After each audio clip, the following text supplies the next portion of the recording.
Welcome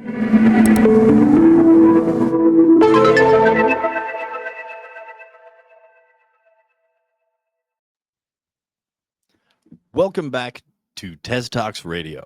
I'm your host, Blangs. Today, we're catching up with Hashbrown, the artist, musician, and founder behind TezTones and the TezTones Artletics Premier League, better known as TAPL. If you've seen the live matches, you know it's part art show, part sports night. Teams of Tezos based artists creating in real time while the community watches and votes. We had Hash Brown on earlier this year, and a lot's happened since then. Season 3 has pushed the league further, the matches are tighter, and the energy is higher than ever. Today, we're going to get into how he's keeping it fun, how he balances that off grid creative life with running a live league, and what's next for Tapple. Hash Brown, good to see you again, my man. How's life up on the mountain these days? Life is good. We got enough sun for the solar today. I was actually just appreciating the production value of TezTalks right now. The little intro we had, the animated lower thirds and the motion graphics. Like, this is what I've been trying to do for the stream lately. So I'm loving this. This is fun to watch. Perfect. All right. So you're running your whole setup off of solar out there in the mountains. What does a normal creative day actually look like when you wake up in that kind of an environment? Well, get up, turn the power on. Is I have an inverter, so I have to physically turn it on. So my internet's off overnight. Once it's on, then I get the internet again. So I have to check all the messages that I missed for those, X amount of hours. Check probably at that point, it's like everyone else for the most part. Like once my power's on, it's pretty similar to other people. But yeah, make a little tea. I've been making mate lately since we've had a lot of Argentinian artists in TezTones this season. They've reminded me how much I missed mate. So make a little mate, get up, throw the computer on.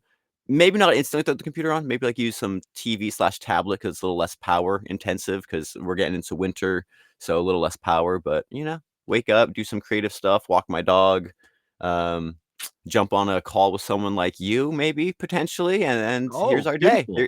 Here's just a normal day in the life. Now, how does being off grid change your sense of time compared to when you were in the city?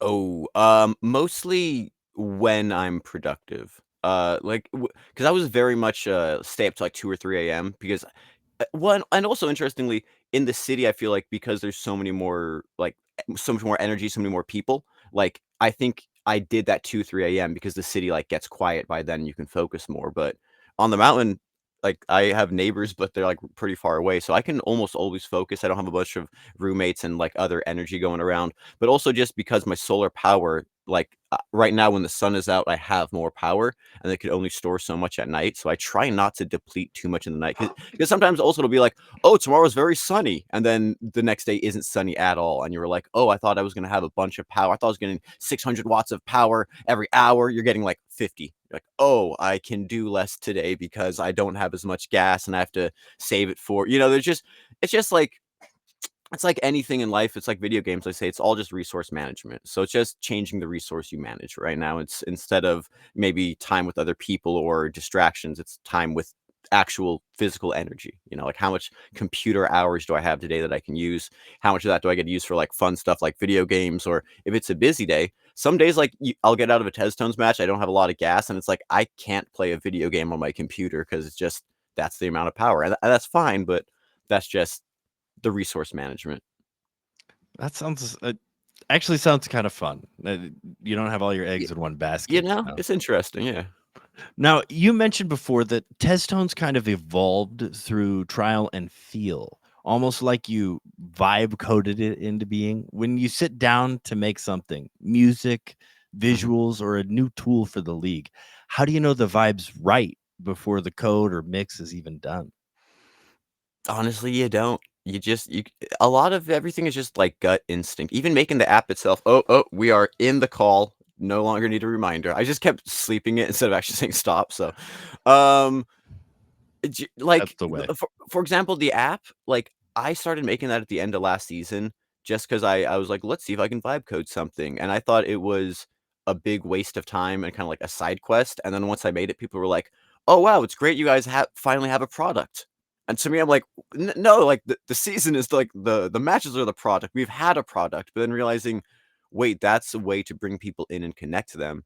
So sometimes, and some of the things I think is like, oh, this is gonna be the greatest thing ever. And I spend like hours and hours and I work on it, and it's like a tiny contribution to the streams or to the season as a whole. And you're like, okay, maybe that and don't get me wrong, everything's a learning experience, so I'm glad I do all those things, but sometimes you're like, "I don't know why I spent so much energy on that one thing that I thought was gonna be a game changer."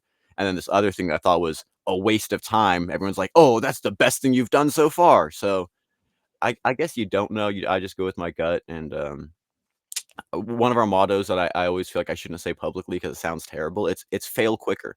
I heard it in the It's Always Sunny podcast, and they said, "Our motto is just fail quicker." Like, get in a bad version of the script so then you can pick it apart, and it's like the straw man theory in, different, agile workflow and project management. Like, you need to put something out so you can tear it down and build a bigger or better version. So I'm happy to have an idea that's terrible and realize it in application. Wait, yeah, this is one of the worst ideas we've had yet. Let's do the opposite of this. So, kinda just embracing that is the key. Has the engineer in you ever over polished something that felt better rough? Yes. I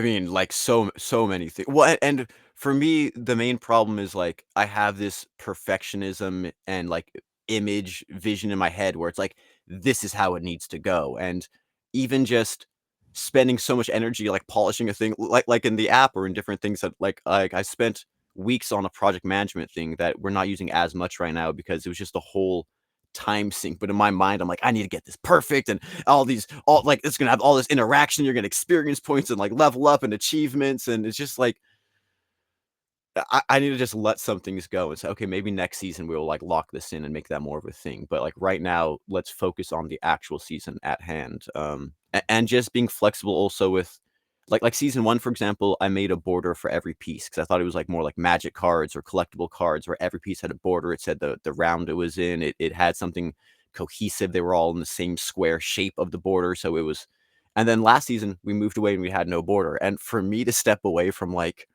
what I thought was, like, a cohesive vision, because no one wanted them, and I wanted them, but no one else thought they were like, a few people were like, "I miss them," but, yeah, just having to let that go and realize, this isn't the hill to die on. There's many hills, some of them are good for dying on, some of them, you just gotta look at it and say, "You know what? Not today."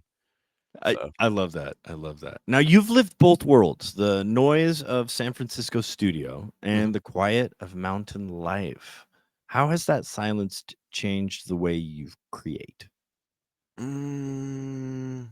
Well, it changes what I can focus on. Like, I could not have done TezTones living in the city because Mm. there's just so much rent overhead and just so much everything. Right now, I'm at a place where, like, I have no rent right now because 'cause I'm on a friend's property. I do help upkeep and do some certain things a little bit, but it's, like, from San Francisco rents to and again, there is different problems not problems, but, challenges with living up here. It is harder to go actually get work because I'm on a mountain, and the work I have is in different towns, and it's not like the same rate I would get paid in San Francisco. When I lived in San Francisco, I had a studio downstairs that had a 24-track 2-inch tape machine. Going to work was me walking from upstairs to downstairs in my pajama pants. I'd make some artists like, you want some tea or something, I would just sit there. I was getting paid more money per hour than I was ever paid before in my life to work in my garage. So but then I had to do that a lot and work on those artists' work to then pay my rent. So, I Mm. didn't have the bandwidth I have now. It's like, it's always a give and take. So there's some pros where I have so much more mental space and I'm not spending my actual hours working on other people's stuff, but then survival and actually getting paid and chopping wood to stay warm and getting water down in town and counting your computer hours. It's like it's funny how in life, there's always some limiting factor, right? Like, I'm sure even once you're, like, a billionaire and you're rich and then you have those kinds of obligations you need to do, and no matter what, there's never quite the amount of time or energy or there's always something that's gotta give, so I have a lot more time and energy to work on, like, passion projects like this, but then there's also,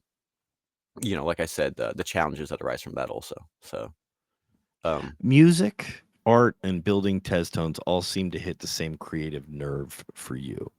If each one were part of a song, which would be the verse, which the hook, and which the bridge?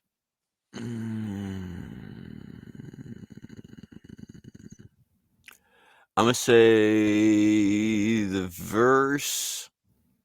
The verse has to be music itself because it's just like what brought me here. And maybe that's how I make music also, because I'm not the kind of person who's like, I'm a more lyrical rapper. So like for me, the verse is the meat and potatoes. And I have made a more like meme song, Lambo Land, where like the chorus is what it's all about. So maybe if you ask a trap rapper, they might change what the importance Trap rapper is or all about where the anthem, right? or the chorus. Yeah, yeah, and the hooks, even the bridges are huge for trap rap. You're like, this is just two choruses, but it's not. Anyway, I'd say music would be that. Okay. Um, TezTones, I'd say would be the hook because that's what we're Mm, trying to like bring people into. mhm. That's the thing, trying to bring them in. And then was the third one just art in general, or what was the third one again? We Music. had music, we had art, and building test tones. Yeah, art would be the bridge because it's bridging between music, which is my first passion, and Mm. Blender and all the different, versions of art I've been learning and then applying them to the course. Actually, that worked out great. Yeah, metaphors.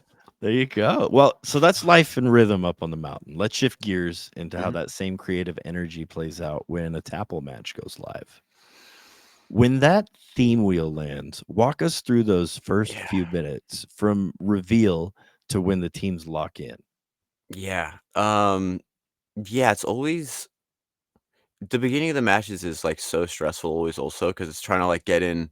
I have to set up 2 different teams, which is 3 to 4 artists, sometimes only 2, on each team, get all of their screens going, and of course, always, like, you have it completely perfectly set up, and then the second you go to start, someone's, like, camera moves. It's, like, last minute as they're, "Ha, ha, ha," you got, "Huh, huh," so I always gotta lock everything in, but yeah, welcoming people into the match, getting them started, trying to get them started on time, assigning the theme. At this point, I have a lot of like coded in. I've created a live graphic animation system. So once I click the theme wheel, it actually like gets the theme, assigns it, shows it up on stream with the graphic in the lower third, and then now I only have to click start match, and it shows an animation. It actually starts the clock. It triggers a dialogue line and visual that we have from the visual not from, but the dialogue line from Malicious Sheep and audio. So it's gotten a lot more streamlined where I can press a button and a lot of it happens automatically. Because the thing that's been really hard before is like we get the theme. Now I need to open up another document, change what the theme is there, save that document, go back in, refresh the source that had that going in there so that works. Then go to the timer, find the timer, set the timer, click start with an hour 30, tell the teams they have that much time. Also click the animation. It's like there was like 5 different things I used to have to click before. Now it's like one button. And I'm focusing a little more on like being a better commentator and trying to make the process a little smoother and bringing in co-commentators has been huge. Like Rocio's been doing it a lot. Mariano did it once. And that's been really nice. So maybe when I'm clicking and doing some of that other stuff, we can have someone be like, "Hey team, how's your creative process?" And they can kind of fill that space where I'm just like, I got the dead eye looking up at the computer screen trying to like find where to click. So that's mostly the challenge, is just trying to not look goofy and like, hold on, those moments. But I think I'm getting better at that a little bit. I think the overall structure and the artist even knowing what we're doing is making it a little smoother also. You've described TAPL as equal parts art, sport, and production session. What's the closest musical equivalent to a live match? A studio jam, a freestyle cipher, or a full gig? It's kind of like a it's really like it's kind of like all of them at the same time in a way. Where cuz it's got the fun improvisational nature of a jam at first. But then it's also got the let's take that element and then build something out of it, which sometimes I love jam sessions and ciphers, but sometimes they just stay there and they never evolve from there, Mm. which is great. I don't think they need to. They're great for what they are. But this takes that energy and then it brings it into the studio a little bit as far as let's actually try to create a piece. And even like when I ran my recording studio, what you don't think about is artists are on the clock. Like I'm charging them per hour. So there is a pressure just in the studio to get something that you like done. Because like you don't want to pay $70, $100, 3 hours, a couple, however long it is, and then not like the piece you did. Like there's a pressure to Mm. get that piece done, but then also on top of that, the pressure you don't get normally of that is an audience watching you, which is a live Mm. performance, right? Like kind of the worst idea unless you're like filming a documentary. And don't get me wrong, sometimes people do that, but for the most part, the studio is like a sacred space where you can experiment and goof off, and no one knows except for the final product. So we have like all three of those mixed in, where you have the pressure of the live audience watching you, seeing everything you do. You have the pressure of the studio of trying to get something done, but then hopefully also the joy and the improvisational like fun of the jam and meeting with people. And we assign the themes at the beginning of the match, so it's not like they can really premeditate going into the match what they're gonna do. So that's the kind of jam nature. So Now, from almost the outside, it does look controlled, but there's got to be real chaos behind the scenes. What yes, are the moments where the plan always breaks down, no matter how much prep you do? setup. Like I said before, setup. No matter how much like I've had so many matches where maybe not everything, but, like, one team is 100% perfect. You have all the cameras of all the artists, you have all the screen shares, you can hear all the audio, you can see all the visual process, and then, like, the second you go live, you, like, lose 2 of the cameras, you can't hear the audio you just heard. You're like, I j did you change something or did I?" And then you have to go in while the match is live and be like, "Did I can't hear you. Is this are it teammates, can you hear him?" And they're like, "No, I can't hear him either." Or they're like, "Yeah," which is it's weirdly the best thing is when they can't hear him also, because you're like, okay, that's can you refresh or can you mess something up? Can you fix it? The worst is when everyone can hear someone except for me, and it's like, huh, is that my fault? Did I mess something up? Do I need to troubleshoot right now? Do I just need to refresh something? Do I need to reactivate a source? Do I need to like there's those moments where something that was just working isn't working and you have no explanation why, and you have to both troubleshoot but also like be a host in that moment. And like I know I don't do it perfect. I know I mess up a lot in those moments. And like those moments where it's honestly the fear too. It's like for me, it's like I just said for the artists, it's that fear of being live and like knowing everyone's watching this and knowing it doesn't need to be perfect. But once you start that stumble and you're just like, like your brain, something about being live, I think in a lot of ways, it just ramps up a lot of that pressure. So it just even if it's a trivial thing that shouldn't matter in that moment, getting the screen and then like and not letting yourself get worked up to then like click the wrong thing to fix it, because you can then mess things up more by like let me it's like just try to like stay level headed, I guess, when all the things that were just working break and having faith it's either gonna fix itself or it's gonna stay broken, and that's just how it is. Not everything works every match, and it's okay, and ideally at some point we could have more funding, maybe have a place where the artist can either be live or we can help pay for some of their internet and get some things more stable or but we're not there yet. And we get what we get and we don't throw a fit. That's what my little sister's daycare was for snack time. You get what you get and you don't throw a fit, and that's life. That's a TezTones match. Easy way to handle some of that fun that comes your way, huh? Yeah. Well, that's the energy and chaos when everything's moving. So let's talk about what the pressure actually does to you, to the artists, and to the fun of it all. You've talked before about how stressful last season was, running Mhm. matches, commentating, competing at the same time. Yeah. When did you realize you'd taken on too much? And what did that moment look like? I mean, the funny thing is I realize every season at the beginning of every season that I'm taking on too much. And everyone tells me, "Hey, do less, you're gonna burn out." And I know I'm gonna burn out. And it's just like, am I willing to accept burning out to get our dream there faster? I could not burn out and we could be, half as far as we are right now if I didn't burn out last season. If I didn't like burn out going into this season, we could be not as far. So it's kinda just accepting the inevitable that I know I'm pushing myself too hard, that it's going to happen. I guess giving myself grace when it does happen and not, like, beating myself up about it, being like, "Hey, you knew this was gonna happen. You've bit off more than you can chew. You did more than you should have been able to in this amount of time, and you're gonna hit these walls and, like, need to maybe take a couple days or, like, a week to let the brain reset."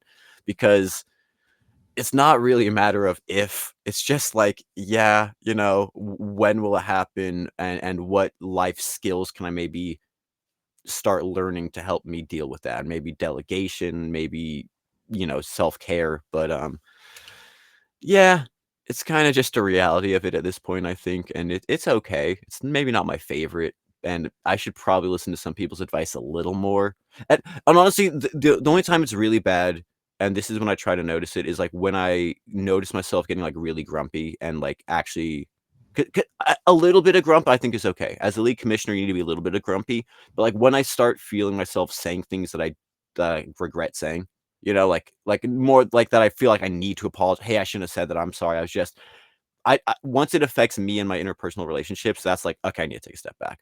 But as long as it's just affecting me, yeah, I'll deal with it. But I do want to not become a toxic person because I'm like, I gotta, and that's the thing too, is once you build it up, you have this like, well, I'm doing this so you guys have, it's like, it's very easy to build this like, we're all gonna die together. And it's like, dude, you're the only one willing to fucking die right now. Like, we need to step back. So just trying to find that balance, I guess, is part of it. The unbalance, finding the Yeah. unbalance. The balance within the unbalance, I love it. I love it. knowing it's going to be unbalanced. So Yeah. planning for that. No, artists, they hate structure, but TAPL needs it. You How do would you think keep they do. rules? Oh, really? That's okay. This is literally the most mind melting, mind blowing thing that's happened in all of the seasons was preseason game 1. No one, and this was back when it wasn't even live matches, it was 4-week processes. We had like 5 days left, not even a full week left, and like no team, like they were like maybe one team had a piece ready, maybe Retroman and JPZ because maybe they were ahead of it. But most of the teams had like nothing going, and I had to jump in those discords and be like, come on, like I was bad cop to the extreme where I literally thought that out of like, what was it, 16, 19, however many people we had signed up, I thought we were gonna get like 3 people to sign up again the next match, and then every single one of them, other than Retro, who was like, "Hey, I need to step away, but I'll be a judge." Like, and it was just because he was busy. He's like, he wanted to be. It was life stuff.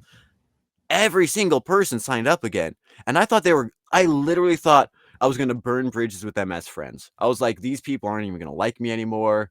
Like, we got to at least try this, but like, I don't know. I shouldn't. I should be nicer. And then everyone like thanking me for being like, "Hey, thanks for making sure we got that in on time." And it's like this weird thing where it's like artists don't like structure, but they need structure and they appreciate it. They don't like it, but once you force that like them to do it and once they and it builds like we need it. Even like people saying, "Hey, this season challenged me or this match challenged me or I'm learning things that I haven't done before. I'm doing things I haven't like those moments of realizing you don't necessarily like all the things you have to do that make you, grow as a person. And I dislike a lot of I don't want to be a league commissioner. I wanted this all to be the most decentralized, no one runs anything, we vote on everything thing ever, and then nothing was getting done. So I was like, I'm just gonna make decisions. And if you guys don't like it, we can change it afterwards. So like I'm pushing myself in the same way and realizing that none of us like this at first, but then we realize later, like, hey, we needed this, and then we appreciate it. So it's this really weird thing where I would completely agree with you where I think no artist likes it. But once you nail them down to the schedule and force them to create on it, they'll be like, "You know what? That was really nice." It's like me watching drama movies. I'm like a very emotional person. I'm very empathic. If someone asks me, "Do you want to watch a drama movie?" No, I don't want to get all emotional and sad and cry and no. But once I watch a good drama, at the end of it, I'm like, "Oh, that was the best movie I ever. I'm so glad I did that." It's like that's how artists are with structure. Me and drama movies. That's good. I like that. I will remember that the next time I think about structure. You got to keep it dramatic so at least they watch. You know, there's something to it. Well, every season there seems to be a point where emotions spike. People care maybe too much. What's the hardest moment of conflict or disappointment that you've had to deal with inside the league? Mm, I mean, I think in the past it might have been what like one of the at least last season I can go to is conflict resolution like during matches or Mm, when there's a conflict during a match because I don't know necessarily how to sometimes trying to step in and help things, especially as a third party, especially as like the streamer. And if it's one thing if a team is working on something by themselves, but if I jump in and now they know, oh, everyone's watching and hash is like there's a lot of layers on it. So knowing when to step in and say, hey, and that can be even like a miscommunication error where someone's saying something, someone else is saying something else. And it's like, do I let them work through this or do I jump in and say, hey, what they're actually saying is this. I don't think you're hearing them right now. Whether it's like a language barrier, like we were watching Palomas y Piratas, and they were talking about what was it, Hades and Persephone, and Thad just kept saying, yeah, the name Hades y Persephone, or Persephone, because he was saying it all English, and Robert just kept saying. Roberto was like, what, what, and I jumped in. I said, Hades y Persephone. I just said it with a Spanish accent. He's like, "Oh, Hades!" And it's like, Is this even racist for me to just jump in and say it with a Spanish accent? It's like, no, I, that's exactly what they needed in that moment. But it's like, huh, huh, and I think this season's gotten better. Where like I don't know what it was about. Maybe just the whole structure of the season last season, but people were a little more on edge. And I think this season a lot more people are coming into it like assuming the best, I guess, where people are like willing to assume that we're all trying our best, where it seems like people are getting less triggered, and maybe we've just slowly filtered like that out, or people who don't like the live matches said let's not sign up again or what. But yeah, it's been pretty smooth sailing. I knock on wood, but it's been pretty smooth sailing this season. So I keep saying that. It's like the matches are going quite well, and it's weird. Well, I think it just shows you do care and you made it worth it, and it's definitely paying off and showing it. Now you've been through the grind and the stress, but it's clear you still love building this thing. So let's slow it So down and talk about why. What keeps you coming back to it and what it means beyond the matches? Like you've built something that connects dozens of artists, yep, yet you live miles from everyone. yep. When you're up there all alone and the work's done for the day, what reminds you that it's all worth it? Yeah, well, I mean, I think in the answer is part of the question is that I've made these connections with all these artists, and I live by my like because I live by my I used to have a recording studio. I used to have people come in all the time. Like I looked at my folder recently, it was like 170, it was like almost 120 folders. And some of those folders were like groups with 4 or 5 artists. One Rocky G had like 20 Filipinos come in for the Filipino cultural night. Like I have probably hundreds of artists I recorded in San Francisco, and something also that I realized, and this actually came from watching different sports, actually specifically the Pat McAfee show, is they were talking about what they miss more than he was an ex NFL punter, for those that don't know, or he was an NFL punter ex now. He runs a media shows on ESPN, was a podcast, kind of blew up, daily show, sports daily show, and hearing them all Big say podcast. what they missed isn't like the game necessarily, it's the locker room, it's that camaraderie, it's Mm. that is what they miss. And I realized, and just the way they talked about it reminded me of like, man, I miss being in a band.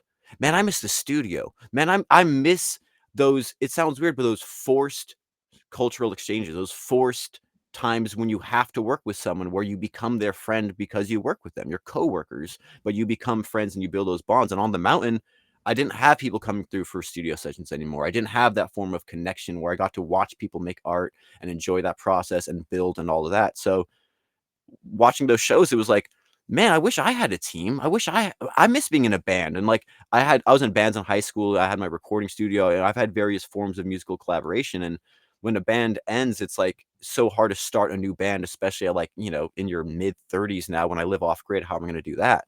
But it was, I'm not gonna say it's easy, but it was easier to meet people online and find this thing and literally just build what I need as an artist. The collaboration, the community, the feeling, even in Web3, of like being a small ship kind of floating when there's all these giant barges coming by that's gonna, like, you're getting their wake and you're getting pulled by them, you're getting crushed, and it's like, let's build a ship for all of us. Let's build a raft, whereas we all slowly build up, instead of it being just Hashbrown, it's like it's TezTones that we can be together. So I really just built literally exactly what I needed and hoped other people would also either need it or like it enough to want to do it. And that's kind of just taken us to here at this point. There is a moment in every creative project where it stops being exciting and starts being work. Hmm. What keeps you showing up when the passion fades for a bit? Yeah, that part in TezTones is called the off season. Because it's funny, the off season, it seems like vacation, but I didn't realize it until we just started the matches this year. The off season sucks.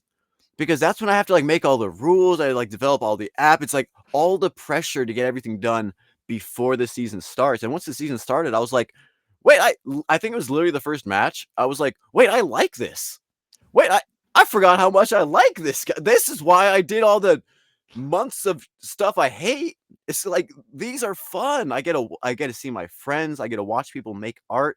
And this season, I've literally learned like 3, 4. I've learned so many new artistic processes just this season with like digital video synthesis and like I'm like as an artist who loves just like I love the music side and getting to nerd out about all that, but I love seeing visual art that I have no idea what's going on, and I get to just like be a fan that's like, what is he getting to be just a like a consumer as I'm like commentating and just getting to like enjoy that experience. And then also though, getting to ask them afterwards, like, hey, so what was that program you were using? What was that one thing you were like? Because everyone else who's watching, they might have thoughts, they might have whatever. But when you commentate, you get to ask. I can jump in live and be like, hey, what's that thing you're doing right there? Like, I get to ask every question I want. It's so fun.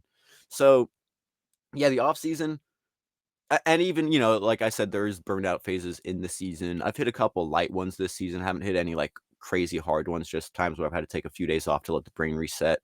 But um, yeah, the planning's not that fun in a lot of ways with a lot of organs, and it's just pressure, like even trying to get funding and not getting to the season, like feeling guilty about that and asking artists to perform for free. Like there's a lot in that side of it that's pretty stressful. But the actual matches, like what we're doing, the people here. I mean, I've made so many friends that I'm legitimately considering. And first, I need to visit, which is going to sound crazy since I haven't even visited them yet. I'm considering moving to Argentina just based off how many amazing artists I've met in Argentina from TezTones, and I didn't know a single one of them before TezTones. A single one of them. They didn't even join until season 2. We didn't have any of those Argentinians until last season. And it's one of those things where, like, if we had quit after season 1, I wouldn't have known any of those people. I wouldn't have met any of them. I wouldn't have had these like legitimate life path doorways opening up for me from building a sports league for artists. Like, I might move to Argentina because of TezTones is the craziest unexpected life thing, but it's like that's it, is finding there's a phrase I heard a few years ago, right when I was actually starting TezTones, and I think it before it was even TezTones, when it was on another chain, long story. But the whole concept of don't go where you're tolerated, go where you're celebrated. And I feel like a lot of my life, like I have these crazy ideas. I'm like, yeah, and just hoping people and they're like, yeah, I'm showing up. But even some of the first Teztone seasons, people like my friends who signed up, the way they would talk to me is like, yeah, I made it to that match. Like I did you a favor. Like, I did it for you. Like you're welcome. And now at the end of these matches, people being like, thank you so much for hosting these. And it's just like the difference of, again, not being like tolerated or like, hey, I did this for you. Like, and I actually got mad at someone. I kind of yelled at them, like not yelled, but we were having a heated conversation. Like, don't do it for me. Like, don't do it for you. You need to do TezTones for you and feel that in your soul. Because if you're doing it for me, you're not going to enjoy it. If you're doing it for someone else, like if you're not getting enough out of this to actually want to do this, then it's not going to be sustainable for you energetically or emotionally to want to do this. So it's like, yeah, just finding all of that, I guess, it's crazy. It's literally opening doors and paths that I could never have expected from whatever this crazy experiment is that we're doing. So I guess that would be the why. What keeps you in it when no one's watching? So let's close this out by looking Mhm, ahead. What's next for you, for the league, and for anyone who wants to jump in? You've said each session or season teaches you mhm, something new about how people create together. mhm. What's the biggest adjustment you're planning for the next one? Good question. Yeah, I think season 1 was figuring out the form or season 1 was figuring out if the sports concept was even fallible in any way, which wasn't even the live matches. Season 2 was figuring out if the live matches, because I didn't even know if the technology existed to do what we're doing, if that was possible, and if artists could do it. So we did that last season. This season's been about like honing the production a lot more and getting it to a point where I'm relatively happy with where it's at production-wise, and I feel like I shouldn't even say that, but, like, it's got a lot of, I'm gonna say bells and whistles, even though they're kind of required, but, like, motion graphics, I'm kind of very happy with how they're feeling, and I guess honestly, where I'm at right now is realizing, because also with me is I've kind of appreciated that we haven't had appreciated in some way that we haven't had as many eyes as I feel like we could on TezTones, because it's still been a progress. Like, it's not done yet. It's a product that's building. But I think we're finally at the point where, like, I'm ready to get it out to the world more. I'm proud of it. I'm proud of the artists. I think they're comfortable enough with it that we can. So this next season's it's really like just brainstorming on that, how can we, whether that's figuring out how to, like, vertical stream live so that that gets out to more people, just getting more people, and not just from, like, Web3, because we did, I think, a lot more good with getting the NFT player cards and all that stuff, but, like, just getting more people to view the streams. Because and even, like, I watched a crazy documentary called The Century of the Self that was talking about, like, Freud and, oh, I can't remember his nephew's name, but he did, like, a bunch of, advertising and, like, hugely, like, influenced how modern advertising even works in the United States and psychoanalyzing it, and something that was really interesting was he was saying, like, it's all about the emotional core, where I'm such a logical person where it's like, "If you buy this NFT and you get that, then you'll earn these things, and this is why it's a value proposition, you should do it," and I keep thinking, like, people wanna do that, and I'm realizing, like, no, we need to appeal to people's emotional core, so, like, how can I build and brand TezTones more in that sense, even last night, I was working on a little script that's, I don't know if it's gonna be an ad or something, but there's so many people who wanna support artists and, like, don't like AI art or any of those things. They wanna, like, fight the good fight and support human artists, but they're like, the way they're doing that is by, like, arguing online and doing all this stuff, and it's like, you can support us and help artists get paid and help this dream become real by just, A, click and subscribe on our YouTube channel, and B, just watching the streams live. Like, how can I make the emotional connection to people that, like, you watching our streams is making artists maybe not directly yet, but, like, once we get monetized, that will make this monetized. People will, like, that is what's gonna make this real. And instead of the logical, do this, then this will happen, then this, like, how do I appeal to people's emotions? Because the people that get what we're doing love it.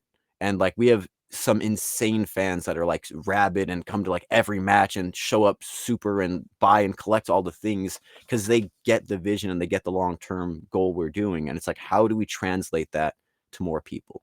And that's really the goal, because, like, we don't even necessarily need people's money.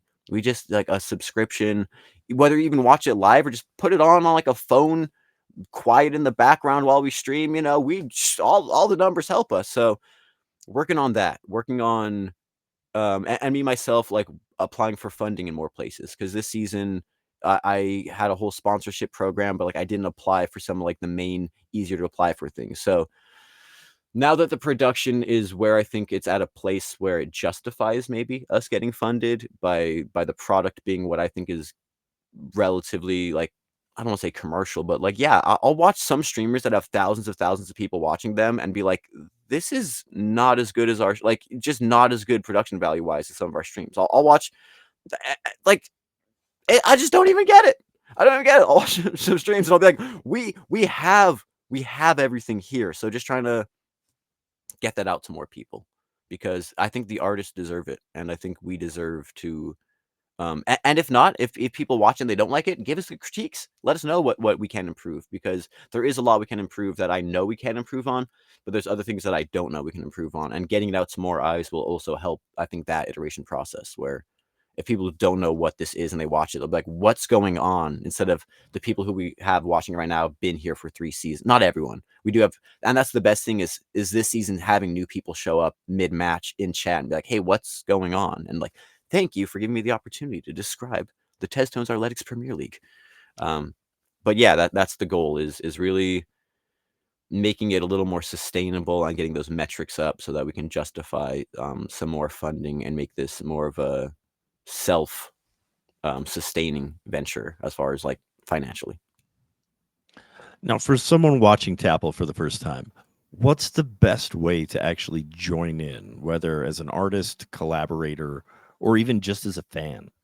I think honestly, and this I know I made it, so I'm a little biased. I think the app. I think going to TezTones.com, signing up for the app, because then you can kind of get an idea. You can get a feel for what the season is, what the matches are. You can see the live matches in the app. You can see the standings. You can look at some of the various things we have going on there. But then from there also, and the app's the best way to find out when the matches are scheduled. You can also from the app add into your Google Calendar, because I think last time I was talking to you actually in the space, Kryptonia was like, "Hey, do you have text notifications?" I said, "No, we have email." And then I was like, "But so since then we've improved it. You can now add all the TezTones matches to your calendar, so you can get calendar notifications." And yeah, just trying to bring the people into the matches, as I think the best way, either as a fan or as an artist, to know what we're doing. It's just tune into a live match, see what it is, ask some questions, DM us at TezTones, TezTones, on Twitter, join our Discord. Yeah. All right. So, last one, Mhm. off grid, all in, still creating. What's the next verse you're writing for yourself? The next verse? Oh, probably a TezTones match, and I won't know until the theme wheel spins. It's weirdly, I've been, like, making a lot more. I mean, I guess not weird, but, like, I've been so busy with TezTones, I haven't done my own music much.